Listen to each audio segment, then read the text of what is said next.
This is a 65-inch TCL S546 television, and with all the controversy happening in the world around this television and the Google operating system, how good is it today after all the updates have been sent to this television? Well, I will tell you, for the last few days, I've been testing it out and finding all the pros and cons I could to make this video for you guys. I'm Tech Steve. On this video, we're going to go over all the details that you need to know about the TV, and I'm going to do some tests as well. We're going to test the contrast, how stable the operating system is, and we're going to look at the remote control, Google features, and things like that. Now, before we get started, I want to let you guys know that this video is sponsored by TCL. However, it will not change my opinion or anything that I'll show you on this video. So sit back and relax, and let's get started.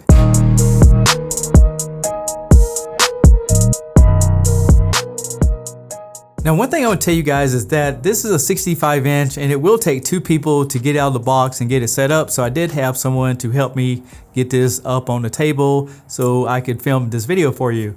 Now, in the box, it comes with a few things like the feet for the television, an instruction book, and it does come with the remote control. And you're going to see these little plastic clips that you can put on the back of it.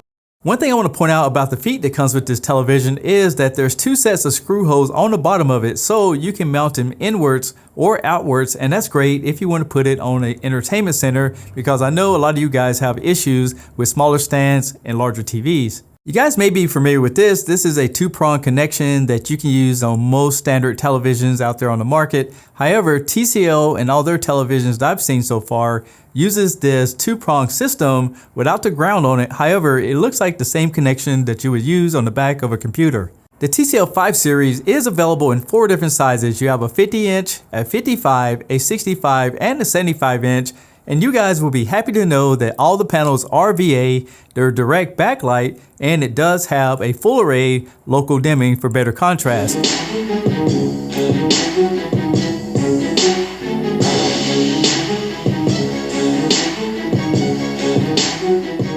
I think you guys are going to be very impressed with the picture quality on this television, and we'll dive into that a little bit later in the video. However, you just heard an 8-watt by 2 audio system, which is mediocre at best, and it does have an HDMI eARC output, so you can use HDMI devices to get Dolby Atmos sound, Dolby Digital Plus, and Dolby sound whenever you want to hook it up to a soundbar or audio system. Now let's talk a little bit about the design of the television. First of all, when you look at the back of the TV, since it is a direct lit, it does have this hump on the back of it, and there's no way to make them thin because all the LEDs go across the whole panel instead around the edges, and you can easily mount it on the wall thanks to the VESA mount of 200mm by 200mm, and by the way, it does use M6 screws. Another thing I want to point out is that this is a 60 Hz panel and it has a natural motion rate of 240, and after doing some motion tests, I will tell you that it works very smooth. In actuality, it is outperforming a lot of TVs that I tested on this channel. For example, I did a video on the Sony X85J. If you look at the top line, you can see it's all jaggedy. However, on this TCL, it's smooth as butter. When it comes to connectivity, it has one USB 2.0, an Ethernet connection, and then there's 3 HDMI, and one of them can be used as eARC for a soundbar or audio system. There's one ATSC 2.0 tuner, so it will not support next-gen technology, and there's a composite input, but you need to buy a $10 adapter to make it work. There's also a headphone output and an optical output for going over to an audio system. And yes, it does have Wi-Fi that supports 2.4 gigahertz and 5 gigahertz, so it's compatible with most routers. And if you need to, you can connect a Bluetooth headphone to it. Now, some people want to hook up a soundbar through Bluetooth, but I'm going to tell you there's a thing called lip syncing issues. And this is what normally happens whenever you use a Bluetooth speaker. The audio doesn't connect with the video, so I don't recommend it. Finishing up with the design, the S546 has a full view edge-to-edge display, and at the very bottom you're going to find the TCL logo, and right below that there's a cloth material that encloses microphones for the voice commands for Google. What's the weather like today in San Diego? Today in San Diego, it'll be mostly cloudy, with a forecasted high of 62 and a low of 52. Play Tech Steve on YouTube. Sure. Here's Tech Steve on YouTube. Hey everyone, Tech Steve here, and if you haven't subscribed to my channel, it's a great time to do it now. Why not? It's free.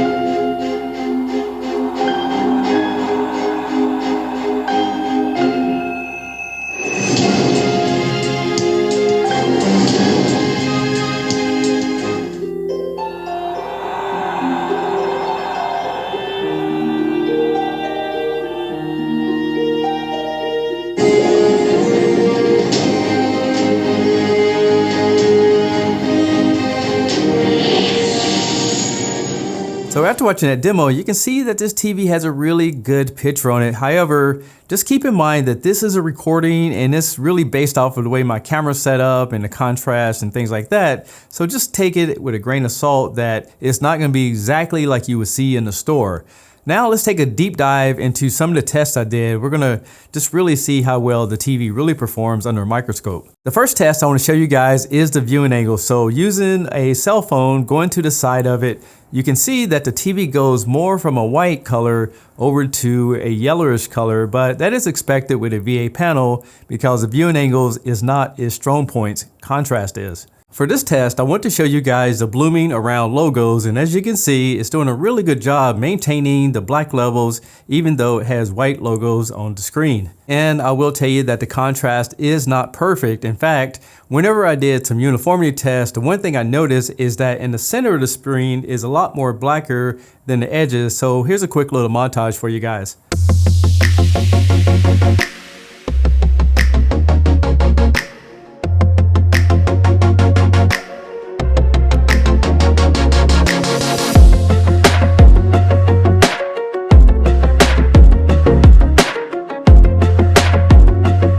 So I would say that this TV has a really good contrast level. However, whenever you look at uniformity, you can see that different parts of the screen has different brightness. Now, one thing I also want to tell you guys is that I took this TV out of the box, and for this demo, I have it in standard mode. I haven't adjusted any settings whatsoever. So this is what you would get out of the box without any calibration or anything like that. So there is room for improvement with a few adjustments. And this is what it looks like under a white uniformity test. And as you can see, the center is a lot brighter than the edges, and there's a little bit of vignetting, which is pretty common in a television in this budget range. In fact, this TV sells at the time of this video for $900 for a 65-inch. So it's not really that bad when you consider the price versus the performance. Now, the most important thing to a lot of you guys is gaming. So I want to check out the input lag first thing, and I was able to get a respectful 10.5 milliseconds, which outbeats a lot of TVs on the market.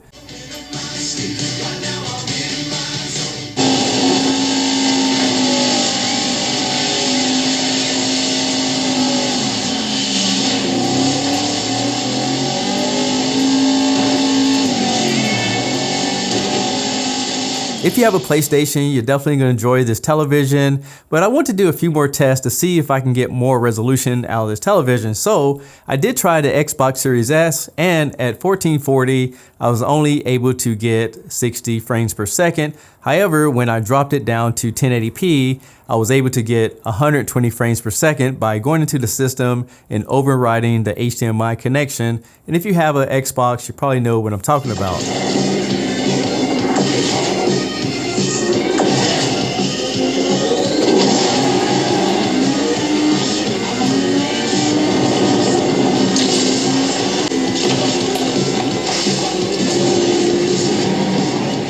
In my opinion, overall, if you're looking for a gaming television, I think this works really well, especially if you're not looking for something that's going to break the budget with 120 hertz. The 60 hertz on this works really well. It has VRR, automatic low latency, and it does have really good motion like I showed you guys earlier.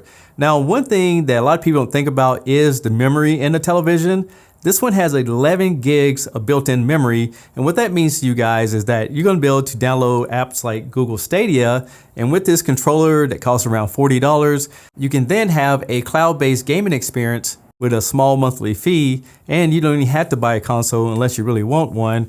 And just to give you guys a reference, most televisions on the market that runs off of Android TV or Google TV only has 4 gigabytes. So how's it going to store all this memory and download a lot of applications? This is going to leave you room for growing the TV and doing a lot of great features with it. Here's a quick look at the remote control. The volume is on the side of it as well as the mute button. On the top, you have a microphone as well as the Google button. You have a home button that gets you back to the main screen and some hotkeys at the bottom for Netflix, YouTube, TCL TV, and Prime Video. And there's a few other things on the remote control. For example, if you press this center button right here, you get this pop-up on the TV that lets you know the most recent application.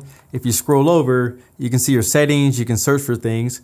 The button right beside that, if you press it, then a pop-up comes up on the TV, so you can actually see all your connected TCL products. So if you have Roku TVs, or if you have washer and dryer, or anything that TCL makes that's connected to your cloud, then you'll see everything there, and you can do certain features right from the remote control.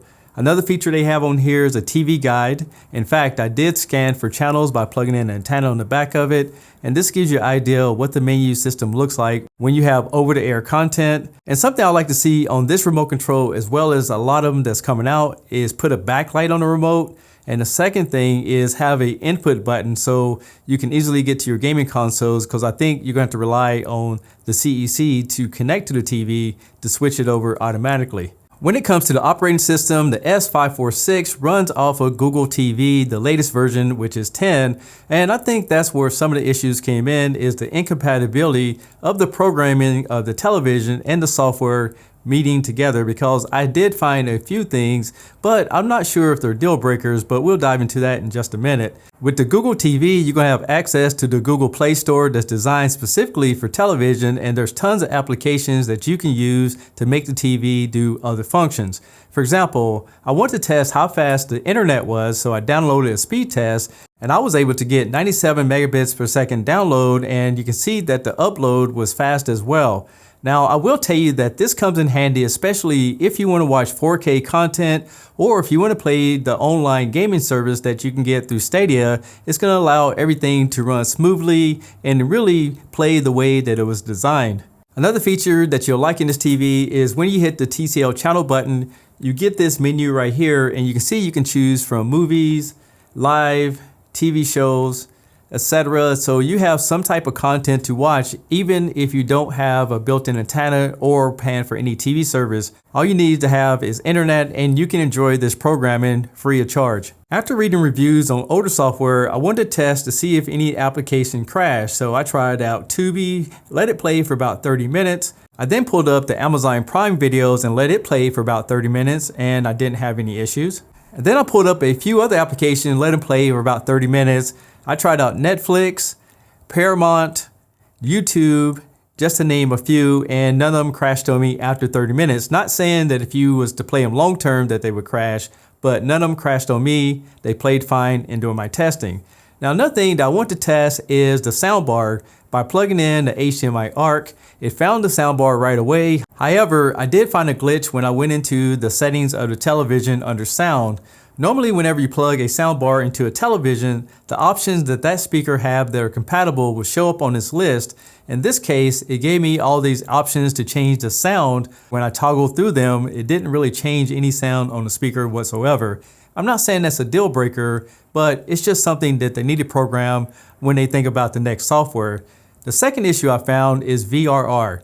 So what I did is I went into the VRR settings of the television, I toggled it on, and then I went back into the Xbox. And no matter what I did, 1080p 4K, there was no way to trigger the VRR on the setup. So maybe I'm doing something wrong, but I wasn't able to get the VRR to actually work. Now, just like any TV, I'm sure there's some other glitches that I'm not finding, but so far, the TV's been running this whole video. It's been very stable, and I haven't personally seen anything. So if you have a glitch in this TV, please send me a comment down below, and I'll see if I can test it to see if it's happening with this model with the latest software.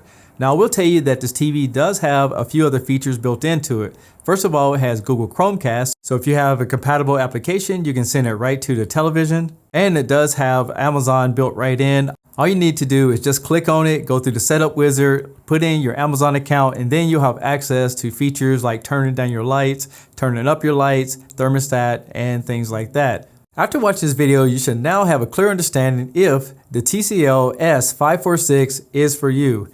Now, some things that really stood out to me as a positive is that the contrast was great. Also, I really like the colors on the TV and the fact that you can expand these feet over to the side or in the center so you can fit it on a small table is a plus. And the remote control is great as well. Another thing you can do with it is that you can do hands-free Google commands, and there's a switch on the back of it so you can disable the microphone if you don't want to have that feature enabled. Other than that, I did find a few bugs in the television, but for me, it wasn't deal breakers, but I'd like to know what you guys think in the comments below. I'm Tech Steve. I want to give a special thanks to TCL for sponsoring this video. Thank you guys for watching, and I'll catch you on the next one. Peace! Tech Steve.